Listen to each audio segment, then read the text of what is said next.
Lisho nililanga mbukele ekhaya egameni lika Jesu molweni dumelang absheng sanibonani dumelang ngegama lenkosi uJesu ngiyanibingelela nanamuhla ngimi owakho apostle SB Mukhanedi egameni lika Jesu. I greet you khona la ku Thulas MTV lana khona sithi uJehova ufohlile ngoba siyakholwa ukuthi inkinga yakho uNkulunkulu iqiniso lithi uzongenelela kuyo.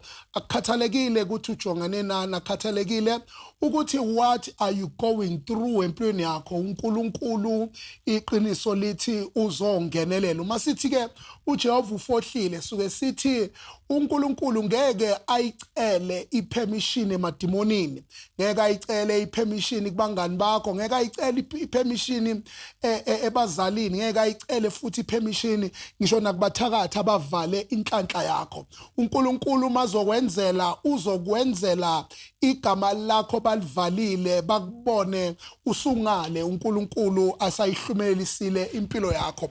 Ngiyabonga ke mbukele ekhaya namuhla ukuthi mina nawe sikhona lana uzobukela.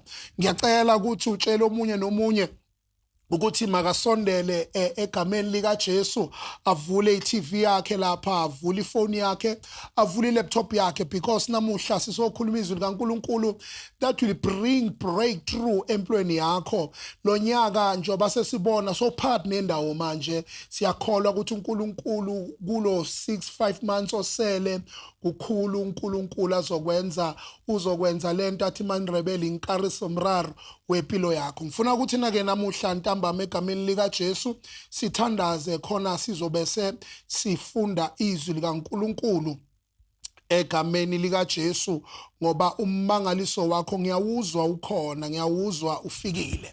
Baba egameni lika Jesu nangumbukele ekhaya ngiyathandaza egameni lika Jesu Kristu, umama ubaba usisi ubhuti umntomsha baba ngiyakhuleka egameni lika Jesu ukuthi babo ingcwele okoqala sibonga ukuthi uzivusile ekseni babona amandla khona bangavukanga kusika ukuthi thina sihlaniphilo osingcono kepha umusa wakho your unending grace baba wethu ingcwele yamukela udumo nanamuhla uNkulunkulu lishonile ilanga egameni lika Jesu. Naba abantu bakho naba babathu ingcwele uzoba meter at the point of their needs.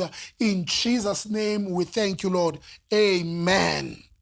Mbukelo wami ekhaya ngiyathemba ukuthi uyalike lapho futhi you are commenting. Ngicela ukubona ukuthi wobani abahleli nami nikuphi nendawo khona sizokhuleka. Ngifuna ke namuhla ukukhuluma ukuthi yini lena eyisihibe noma eyinkinga noma lezi zinto ezikuvimbela ukuthi wena lento oyifunayo igcina ingafikile kuwe, or your breakthrough, what stops your breakthrough ukuthi ifinyelele kuwe. Ngifuna ke egameni lika Jesu namuhla sifunde lapha encwadini kaJeremiah chapter 29 verse 11, ivesi elijwayelekile lithi uJehova unemicabango emihle ngathi, unemicabango yokuthi siphumelele hayi ukuthi sibhubhe. Lokho ngifuna ukuthi ke mbukele ekhaya ukufake la kuwe ukuthi iplani likaNkulunkulu ukuthi wena uphumelele. It's not in the plan of God ukuthi wena udonse kanzima. That is not the plan of God. Iplani likaNkulunkulu uthi uNkulunkulu, I have good plans for you and for you to prosper. uNkulunkulu unemicabango emihle ngawe ukuthi uphumelele. Kwasekuzalweni kwakho uNkulunkulu wakudalela ukuthi wena you have to meet your breakthrough usaphila lamhlabeni. But kune fact okufanele ukuthi singayibalekeli. Siphile emhlabeni wabantu abanomona, siphile emhlabeni wabantu abanenhliziyo embi, abangafisi nabangafuni ukubona wena uphumelela, bathandayo uma uloku uyisicathalala sabo, uloku ucela kubo, lokho it gives them joy ukuthi wena you are having nothing, bona they have something, khona bazokwazi ukuzenza osomandla phezulu kwempilo yakho, ekubeni uNkulunkulu athe unemicabango or plans amahle ngempilo yakho. Namuhle ntambama sizo activate, my God, lama plani noma lecebo likaNkulunkulu noma lemicabango kaNkulunkulu ngempilo yakho, ukuthi angeke ufele ekuguleni, angeke ufele ekuhluphekeni, angeke ufele ekudonseni kanzima, ungawutholi umsebenzi, ungawutholi umendo, ungayitholi inhlanhla ekuphileni, ngoba sinalabantu abanesibindi abakwaziyo ukuya ezindaweni zobumnyama bayolanda lento okuthiwa yichitho, lento okuthiwa ngamabhadi amashwa, kuvaleke impilo yethu. Uthola ukuthi kuvale kumama, kuvale kubaba, kuvaleke abantwana. Lento isichitho esenza ukuthi yonke into oyibambayo ivele ichitheke, lonke iplani olivele walicabanga noma i-idea that you want to execute igcine ingazanga yathi come to pass. It because there are people who are behind i-success yakho ukuthi ingaphumeleli. They are trying by all means ukuthi benze impilo yakho icharagana. Abanye they go to extent yokuthi balanda imithi, balanda izinto ukuthi kuvaleke impilo yakho. Kepha ngizothi kuwe uNkulunkulu unemicabango emihle ngawe. Na into yokuqala evala into kaNkulunkulu empilweni yakho, libe lithe izwi likaNkulunkulu encwadini kaMark chapter 9 verse 23 lithi all things are possible for the one who believes. Okusho ukuthi one thing ezonqunda noma ivale impumelelo yakho ukuthi you don't believe, ngoba lithi iBhayibheli kwenzeka kubo bonke, akukho kungenzeki kwabakholwayo, meaning your unbelief, your doubts, it will stop your miracle. Ungakholwa kwakho ukuthi uNkulunkulu unemicabango emihle ngawe. Sometimes phela into ekwenza ukuthi ungakholwa yilento yokudonsa kanzima isikhathi eside, ugcine uthi vele musi, hawu mina ngubani, ubaba akazi abanemoto ngizoyithatha mina. That is the spirit of unbelief. It's a spirit of doubt, okungaziboni ungcono kunalento yiyo. Ngifuna ukuthi kuwe uNkulunkulu, in order to activate le micabango noma lama plans uNkulunkulu awafunayo ngawe, kulele ukuthi wena how much do you believe? How much do you believe? Question is, do you believe God for your miracle? If you don't believe God for a miracle, God will never force himself go to do mighty great things. uNkulunkulu lithi iBhayibheli encwadini yesambulo uthi ngimile emnyango ngiyangqongqoza, ozwa izwi lami uyavula ngingena. Of which means uNkulunkulu akangeneleli emekweni yomuntu umuntu angakavulanga umnyango. Aningizwa? Umnyango womangaliso unehandle A1.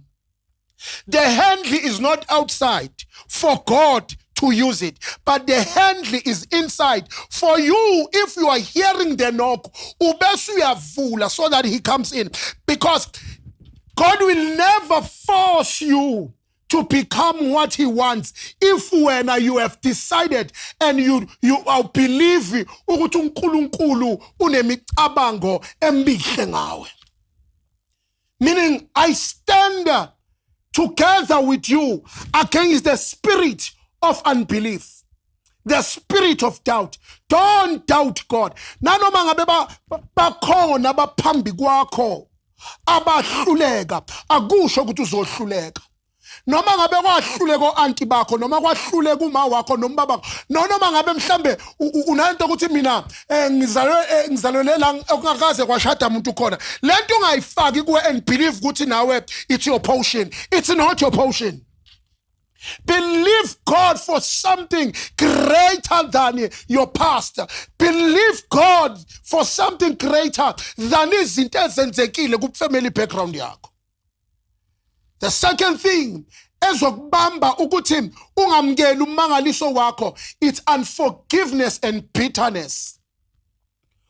Uyazibopha izinyawo nezandla if inhliziyo yakho kuyinhliziyo egobekile, angeke ufinyelele la uNkulunkulu afuna ukuthi ufinyele khona, nalana wena ofisa ukuthi ufike khona, because you are an unforgiving person, you are bitter. Inhliziyo yakho igayiboza, uxoleli, uyazonda.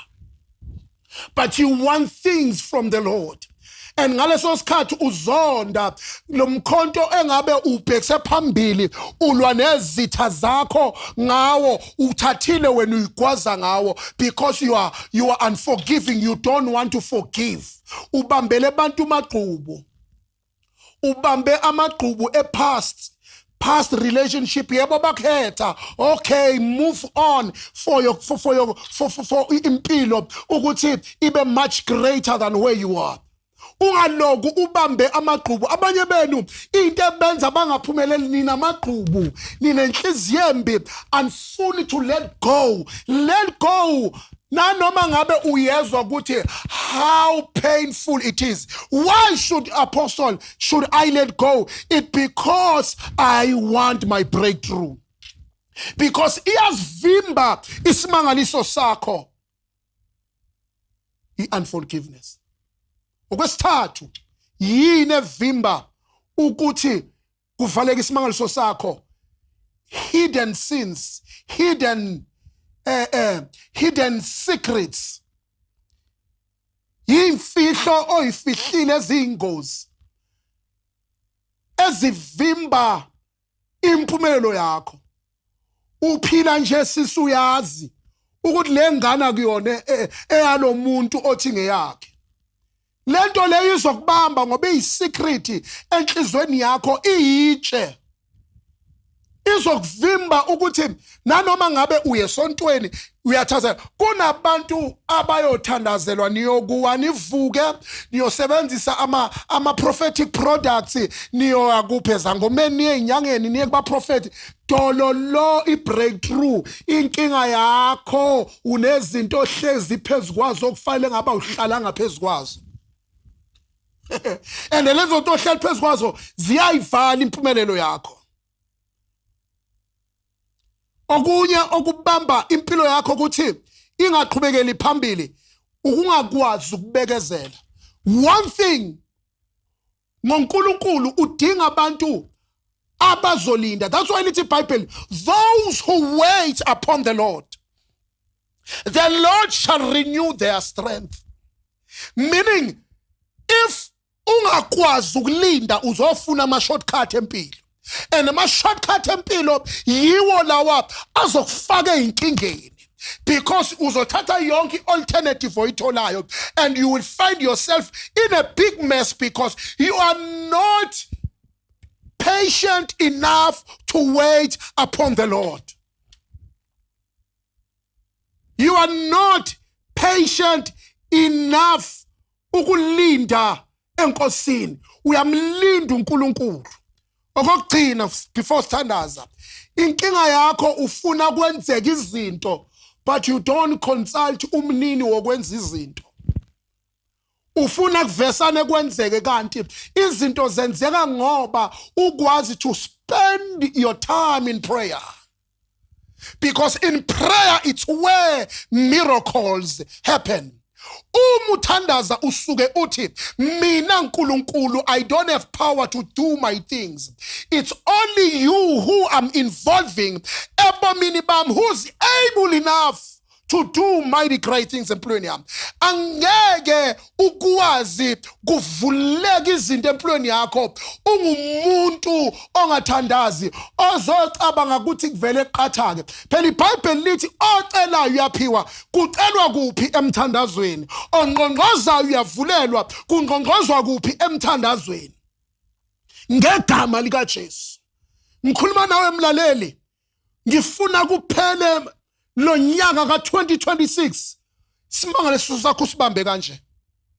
Ngifuna le moto ubuyidriver, ngifuna le ndlu bukuyo, ngifuna ngoNovember kushisa ilanga kuthiwe kunamalobolo ekhaya kini, ngoDisemba kufanele wena ushade, wena le mali evalekile engavuleki ngifuna ivuleke. Kepha these are the things eyibamba impilo yakho. Kepha ngizothi as a prophet of Jehovah, I take this moment to activate the plan of God ngobomi bakho, ngoba uNkulunkulu unecebo elihle ngempilo yakho. Ngimelane egameni likaJesu, ngikhansela premature death. Angeke ufe ngentando yabantu, angeke ufe ngentando yanokugula okusemzimbeni wakho. Ngiya-eliminate onke ama-plans kaSathane. Angeke ugubude ngaleyo moto, angeke ufe ngobuthakathi. I stand against premature death. You will not die before time. uNkulunkulu angakwenzelanga ummangaliso wakho. You deserve your miracle. Angeke ufe ngentando yabantu. Lokhu uNkulunkulu akudayele kona kuyafika noma ilanga selishonile.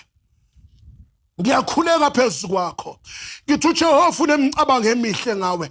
Ngicela nje ukubona sengathi akulungi ungayithathi le ntambo, ungaliphuphi lelo philisi, ngicela ungayibulali ngoba khona okwenzekayo.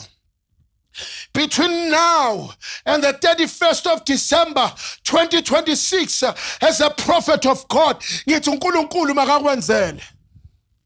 Ngithi uNkulunkulu makakwenzele, akajabhise izitha zakho, akajabhise abathakathi, lezinto ezikubopha izandla nenyawo, lawo maketango, lawo makhamandela mawaqashuke, la igama lakho lifakwe khona, lafakwa emakhambeni nasemabhodleleni, ngiyawaphahlaza ngomlilo. You are coming out. You are a millionaire. You are what God says you are. Your God is going to do what no man cannot do. Amadoda nabafazi la sebahluka khona, God will do it. Ngizelana ngireverse ubuthakathi, ngireverse amalumbo, ngireverse ichitho, ngireverse ubumnyama obuvala impilo yakho. Let the plan of God prevail ngempilo yakho. Let the plan of God prevail ngempilo yakho ngegama likaJesu. Nanoma ngabe ukugula emzimbeni wakho, ngithi makudede manje, amabhadi mawadede manje ngegama likaJesu Kristu waseNazaretha. Khona umangalise nguzuyenzeka, nangomunye ungibukela ulele embhedeni sonesikhathi ugula, nawo lamandla ngiyawathumela egameni likaJesu. Bamba lawo masivi akho aphakamise, ngiyawuvula lo msebenzi ngegama likaJesu. The plan of God is prevailing. You will be unstoppable. Kulonyaka, these 5 months I said, you are going to prosper by the reason of the anointing. Ngithi uJehova makakufohlele kulabo abafungile, akakufohlele kulabo abakuhambele bagijimela umhlaba wonke bathi ngeke uphumelele. Ngithi uJehova makakuhambele. May God visit you. I say, may God visit you. My brother, may God visit you. My sister, may God visit you. Mama, baba, tata, mama, ngegama likaJesu uThixo makakuvakashele. May the plan of God prevail. Ngoba wena uyena wabantu, wena ungokaNkulunkulu. Ngicela comment section ibhala isicelo sakho somkhuleko kule number oyibonayo la screenini, thumela isicelo sakho somkhuleko. Ngifuna ukuthandaza nawe, ngifuna ukukhuleka nawe, funa ukukhuluma izwi lempumelelo phezulu kwakho. Lento esenzayo asifuni imali kuwe, sizelana ngoba sifuna ukukusiza. Ngiyathandaza egameni likaJesu, nawo umlilo phezulu kwakho. Makwenzeke babegameni kaJesu, nangumbukela wherever they are. I release the anointing of God. Let the power of the Holy Spirit break every yoke of darkness in the name of Jesus. Be free, as I declare. Be free right now in Jesus' name. Baba siyabonga. Amen. Mbukele ekhaya, ngiyakholwa ukuthi uNkulunkulu khona kwenzayo, futhi ngiyakholwa ukuthi nawe uzohleka njengoHana. nawe uzohleka njengo Elizabeth, nawe uzohleka egameni lika Jesu. uNkulunkulu uzokwenzela ummangaliso, uNkulunkulu uzokwenzela umhlola, uzomangala nawe ukuthi yimi lona, ngoba uNkulunkulu uthi namuhla ebusuku unemicabango emihle ngempilo yakho, imicabango ukuthi wena uphumelele ngegama lika Jesu. uNkulunkulu ubusa akubusise. Ngiyacela ukuthi yenza isiqiniso lokuthi nanoma kade bondlula wabona ukuthi ho iThulas MTV ekade ungafollowi, press the follow button and follow us egameni lika Jesu Kristu, so that you will watch wonderful worship and praise and these wonderful sermons and prayers egameni lika Jesu Kristu waseNazaretha. KunguLwesithathu namuhla ngiyambonga uNkulunkulu ukuthi ungigcine nawe ugcinile egameni lika Jesu. Thumela isicelo sakho somkhuleko kunayi inamba oyibonayo. Your life will never be the same again. uNkulunkulu womusa lishonile ilanga nje anibusisa yolale egameni lika Jesu Kristu waseNazaretha. Sithi uJehova ufohlile. Shalom. God bless you. Amen.